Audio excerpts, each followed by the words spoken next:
On March 26, 2018, an SUV was spotted in the Pacific Ocean, 100 feet below a cliff in Northern California. Investigators soon found the bodies of Jennifer and Sarah Hart and 3 of their adopted children. The Hart family tragedy shook the nation when Jennifer and Sarah Hart, along with their 6 adopted children, met a devastating end on March 26, 2018. This heartrending incident involved Jennifer driving the family's SUV off a 100-foot cliff in California, resulting in the loss of all 8 family members.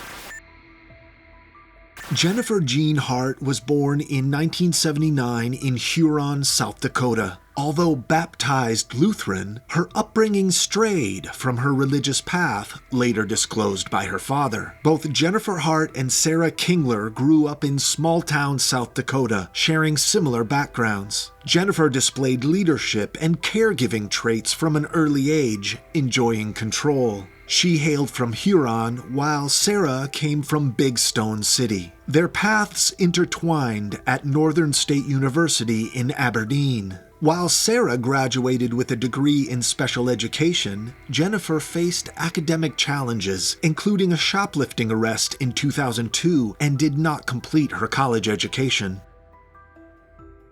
Reports indicate Jennifer attended multiple colleges without obtaining a degree, suggesting underlying difficulties. Before publicly acknowledging their romantic relationship, they identified as friends or roommates. However, upon revealing their partnership, Sarah revealed facing familial and social criticism, even experiencing estrangement from loved ones. By 2001, Jennifer had severed ties with her family, marking a significant fracture in her personal relationships. Jennifer had a knack for holding grudges, especially when she was angry. She believed her family had disowned her because of her sexual orientation, despite their denials. Seeking distance from their past, Jennifer and Sarah moved to Alexandria, Minnesota, where they both found jobs at Herberger's, a prominent local department store. In the workplace, Jennifer stood out as outspoken and humorous, though sometimes her comments bordered on the caustic. She worked in the juniors department and wasn't afraid to challenge norms. For instance, she once took issue with what she saw as the sexist portrayal of female mannequins and, in an act of protest, removed their nipples with a hacksaw, a move that clearly crossed the line into property destruction. Sarah, on the other hand, played by the rules, striving for success within the company. Despite the modest setting of retail, she aimed to climb the managerial ladder. In 2004, Jennifer and Sarah, both in their mid-20s, made a bold decision to become foster parents to a 15-year-old black girl. They stepped up when a friend struggled to care for the teenager and offered their home as a placement. Despite their youth, they were determined to provide support to the girl. However, issues arose quickly. According to those familiar with the situation, Jennifer and Sarah began expressing dissatisfaction with the girl almost immediately. Their friends were troubled by their criticisms, which included claims that the girl scavenged for food and engaged in other undesirable behaviors. Reports from Minnesota's child welfare system confirmed the girl faced adjustment challenges under the Hart's care. One significant point of contention was the girl's use of wire hangers, which Jennifer objected to without clear reasoning. This minor conflict shed light on the strained relationship dynamics within the household, resembling scenes from the movie Mean Girls, with Jennifer and Sarah seemingly targeting the teenager despite her hopes for a better life. Despite initial optimism, the girl's placement with the Harts ultimately took a negative turn, leaving her aspirations unfulfilled. In a recent interview, the first adopted child, who is now in her 20s, opened up about her tumultuous relationship with Jennifer, a key figure from her past. Recalling numerous heated arguments over trivial matters, she vividly recounted one incident involving a visit to Lambeau Field for a Green Bay Packers game. Accompanied by Jennifer and another companion, they hoped to snag autographs from the famed running back Amon Green, with Jennifer being an ardent fan. However, when they approached Green post-game, he only signed the football belonging to the teenager among them, a gesture typically well received by celebrities interacting with younger fans. Nevertheless, Jennifer held a grudge, accusing the interviewee of hogging attention and cutting off communication for days. Delving deeper into her upbringing, the interviewee painted a picture of isolation within the Hart family dynamics. Beyond occasional outings to music festivals and rallies, she was largely kept apart from broader social circles. This struck a chord with her own experience, where requests to see friends were consistently denied under the pretext of academic obligations or household chores. Adding to the complexity, she had been assured a stable home environment with the Harts until she completed college. However, this assurance was shattered when they abruptly abandoned her, leaving her at a therapist's office with no intention of returning. The abandonment inflicted profound emotional wounds on the interviewee, exacerbating the trauma of her prior experiences navigating the foster care system. Having believed she had finally found a sense of belonging, the sudden rejection left her devastated. Compounding the pain was the anticipation of welcoming 3 younger foster siblings into the family fold, igniting hopes of forming genuine familial bonds and assuming the role of a supportive elder sibling. However, before these anticipated additions materialized, she found herself cast aside by the Harts, confronting the harsh reality of their abandonment. And in 2006, Jen and Sarah took in 3 siblings through the Texas foster system. Marcus was 7, Hannah was 4, and Abigail was 2. Now these kids were considered hard to place because they needed to be placed together and because they were black. Yeah, apparently there's just so many black children in the system that it's harder to find placement for them. And they had turned to placing them, I guess, with just about anybody, I'd have to say, because these 2 don't seem equipped. So there's really a flaw in the system there that we can see right away. But Jen did quit her job to be a full-time mom, and this left Sarah as the sole breadwinner. But she didn't make a ton of money. But they did also get some adoption subsidies each month. So you get money from the foster care system when you take care of foster children. And of course their health insurance and all that is covered. And then even after they adopted them, because they were foster children, they continued to get money until they were 18. Right. Which is something I didn't know. I knew for foster children you did get expense money, but I didn't know about after the adoption that could happen. Yeah, see, we learned something. Yeah, absolutely. So after they took these kids in, Jen became very active on Facebook. And 10 years later, she posted about her first night as a mother of 3. Now in this post, Jen's very dramatic. She's describing multiple issues with the children. Abigail urinated everywhere and gashed her chin by falling down the stairs. Hannah smeared feces on the wall and gorged herself with food until she needed the Heimlich and had episodes of projectile vomiting. Marcus, she said, hit his head on a closet wall and in multiple voices claimed to be possessed by demons.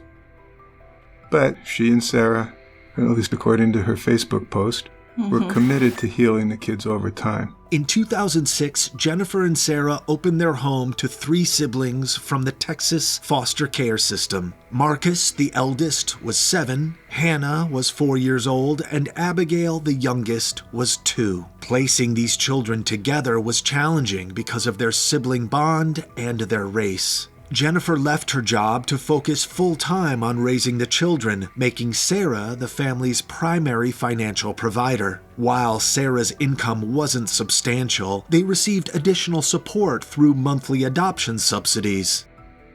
Years later, Jennifer became active on Facebook. One post detailed her experiences on their first night as a family of 5. The description painted a difficult picture. Abigail struggled with bladder control and suffered a concussion from a fall down the stairs. Hannah exhibited concerning behaviors, smearing feces on the walls and overeating to the point of needing the Heimlich maneuver. Additionally, she experienced episodes of forceful vomiting. Marcus, according to the post, injured himself by hitting a glass barrier and spoke in different voices, claiming demonic possession. Despite these initial challenges, Jennifer's Facebook post emphasized their commitment to helping the children heal over time. "If not us, then who?" she wrote, expressing their resolve.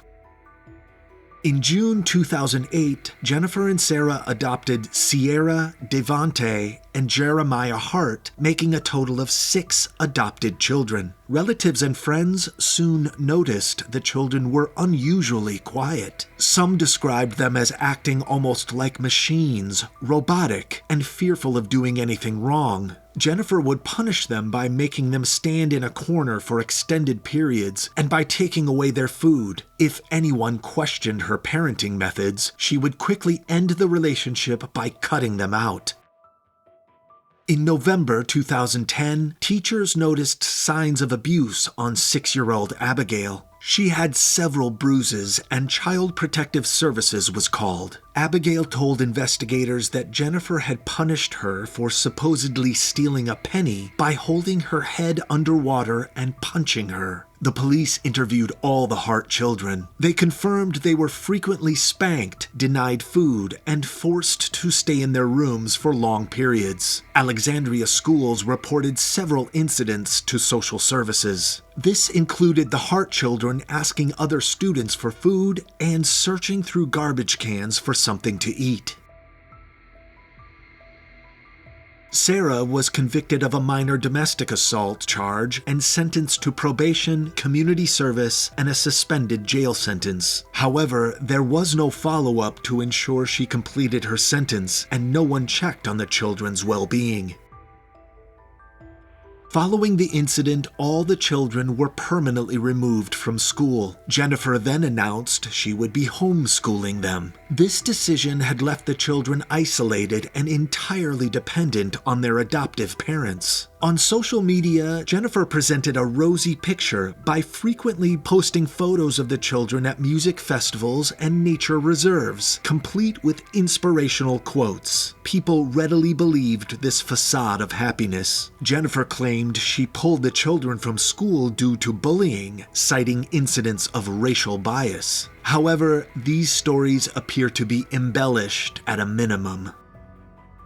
In 2009, Jennifer and Sarah went on a trip to Connecticut and got legally married because same-sex marriage wasn't legal in the state of Minnesota at that time. Jennifer and Sarah Hart, along with their children, relocated to various places. The Harts moved from Minnesota in 2013 and rented a house in West Lynn, Oregon, before moving to an unincorporated area near Woodland, Washington, where they were living at the time of the tragic events. Fast forward to 2018, a seemingly idyllic family vacation took a horrific turn on a Californian highway.